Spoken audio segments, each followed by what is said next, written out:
I'm here to tell you a story about how a profession failed to fulfill its duty to the public and thus enabled and abetted the current very real crisis in public pension plans. Let's see how this works. Oh, yeah, I forgot. Okay. This is the most recent actuarial report for the state retirement system of Massachusetts.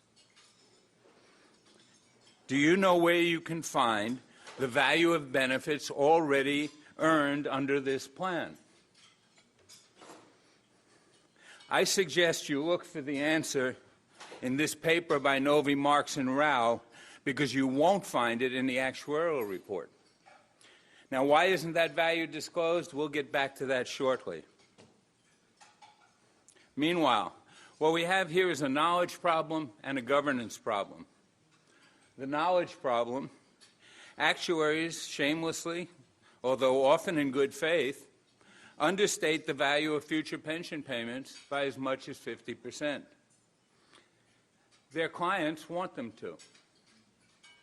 The governance problem: actuarial standards of practice allow pension actuaries to cater to their clients while ignoring potential harm to third parties. I'm focused on the pension part of the actuarial profession. I cannot say how well actuaries in life, health, and property insurance have performed. I'm speaking of the professional institutions and leaders who set the actuarial standards. Those standards have not prevented nor even warned the public about the pension crisis. Why were Detroit's pension liabilities such a surprise? Most individual actuaries, as contrasted with our institutions, follow all of our rules and deliver on their duty to be loyal to their clients. So I'm faulting leaders and institutions here, not your practicing actuaries. In the next several minutes, I will introduce myself, briefly characterize the public pension crisis, identify the defining elements of a profession, and rate the performance of the pension actuarial profession against those elements. I've been a pension actuary forever. When I was hired by Morgan Stanley in 1985, I was the first of several, and then many, pension actuaries on Wall Street. At Morgan Stanley, I learned that pension actuarial pricing was deeply flawed. I went to Wharton to formalize my understanding of finance. I hoped to improve pension actuarial practice through research and intelligent criticism, and thus I would be able to pay my debt to the profession as suggested by Sir Francis Bacon. A paper I presented at Wharton's Pension Research Council in 2002 criticized actuarial standards of practice and thereby offended actuaries. I saw their reaction as an opportunity to become an insider and work to correct pension actuarial pricing flaws. I spent more than a decade working inside the leadership of our actuarial institutions, trying to change the pension actuarial model through our education, public policy, and standard-setting processes. But the profession has moved too slowly. We bear our share of blame for the public pension crisis, and thus my criticism will now be louder and more urgent. Alicia Minnell offers us a fundamental principle of public finance.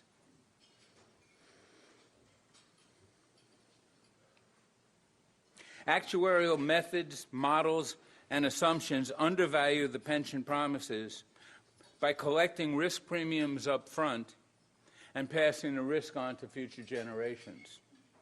This violates the principle stated by Minnell and has been described as intergenerational robbery. Although unimaginable a few years ago, we've now seen cities in bankruptcy and states in dire straits. Although the best plans seem to be working okay, they too are troubled. North Carolina, South Dakota, and a few other states appear to be 100% funded. But remember, we're in the 7th year of a bull market, and they're 100% funded using rosy actuarial assumptions. Actuarial methods and assumptions continue to kick the can down the road and suppress true pension costs. In spite of this, or in light of this, or maybe even because of this, the actuarial profession remains sanguine. Many of its practitioners seem unconcerned. Professions may be characterized by their possession of these elements.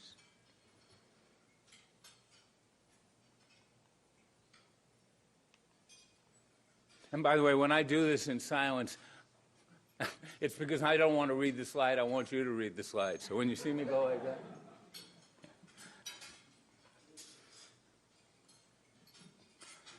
What is sometimes called actuarial science is really more of an engineering discipline.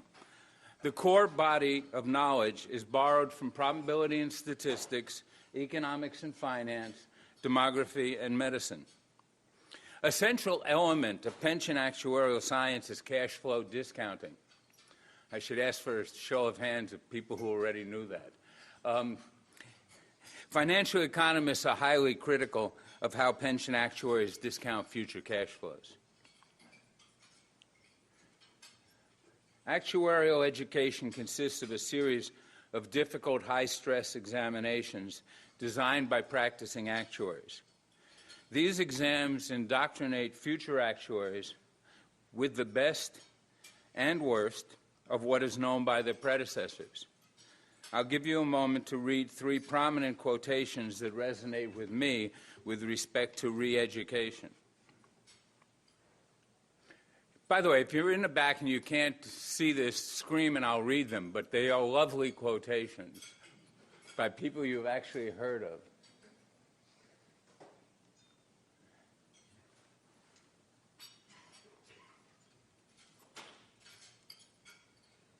Actuaries compete to provide services to public pension plans.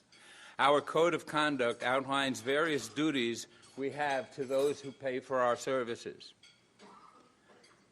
Actuaries keep contributions low.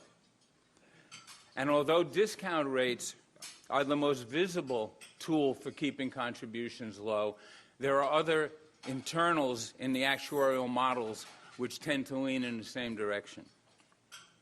Low current contributions cater to current taxpayers but burden future generations with great risks and unacknowledged costs.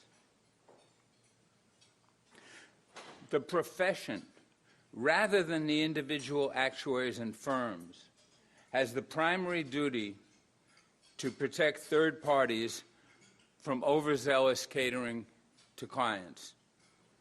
Third parties in the public sphere include future taxpayers and consumers of public services, as well as lenders.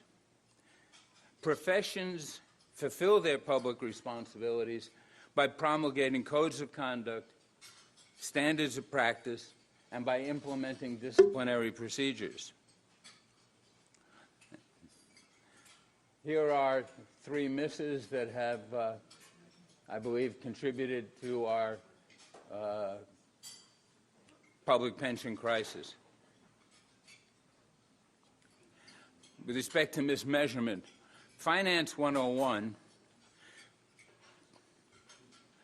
tells us that discounted values should be based on the amount, timing, and risk of the liabilities, which implies a discount rate below 3% today.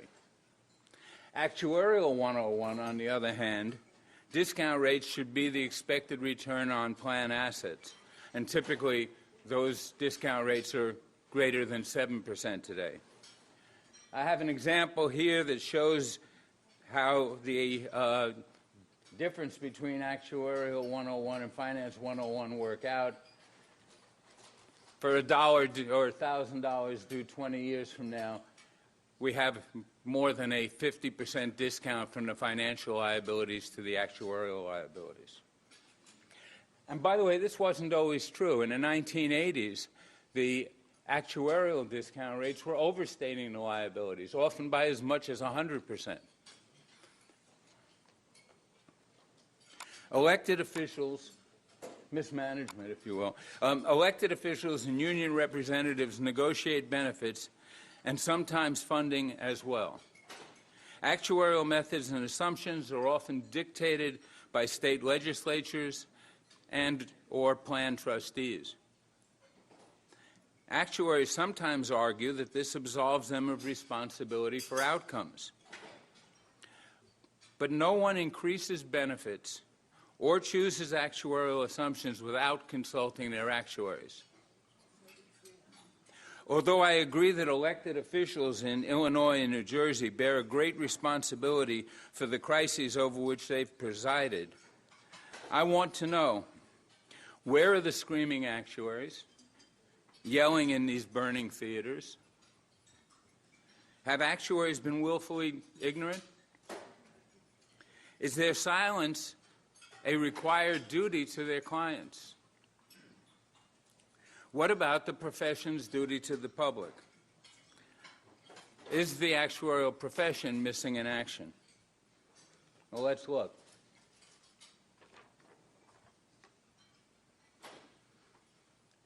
Here we see that the actuarial profession aspires to fulfill its responsibilities to the public. The American Academy of Actuaries mission to serve the public and the profession. Our code of conduct requires actuaries to adhere to the high standards of conduct, practice, qualifications, thereby supporting the actuarial profession in fulfilling its responsibilities to the public.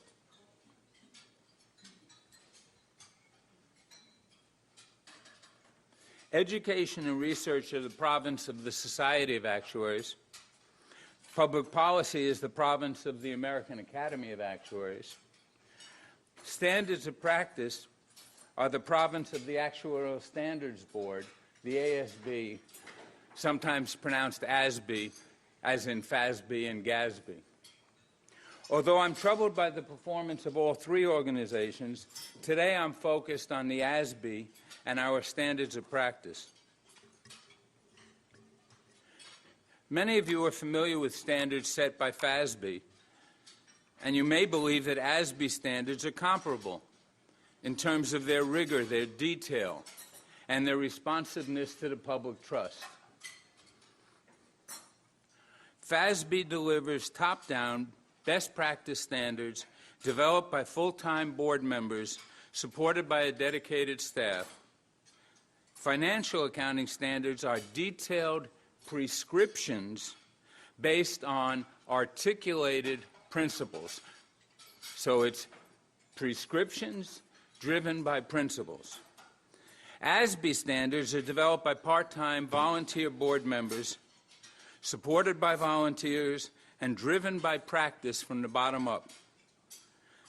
They are brief, defer frequently to professional judgment, and they assert that they define appropriate practice rather than best practice.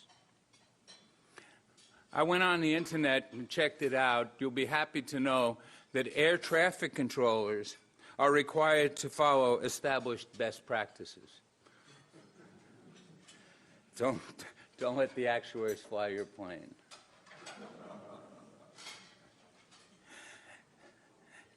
ASB treats the terms principles-based and narrowly prescriptive as antonyms, presuming that ASOPs, the standards of practice, should be on a line between principles and prescriptions very close to the principles end.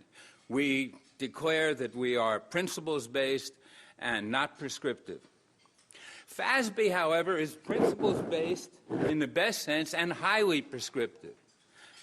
And that difference, I think, gets lost on the public, and that's why I'm here to tell you about it. It's a major and important difference.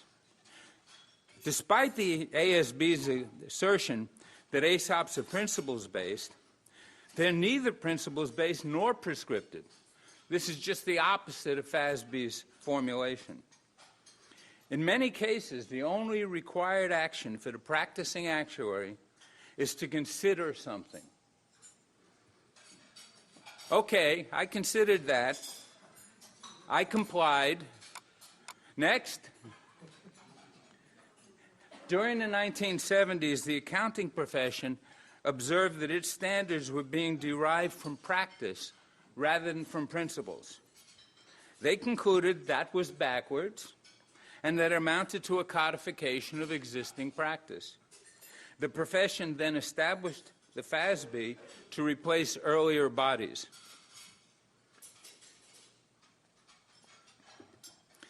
Well, here's a question. Why didn't Detroit's actuaries warn that the city's pension plans were in dire straits? Answer: they didn't have to. In the best of times, the best funded plans, even those that have listened to their actuaries, are woefully underfunded. This is a testament to a broken actuarial model and to the ASOPs that approve that model.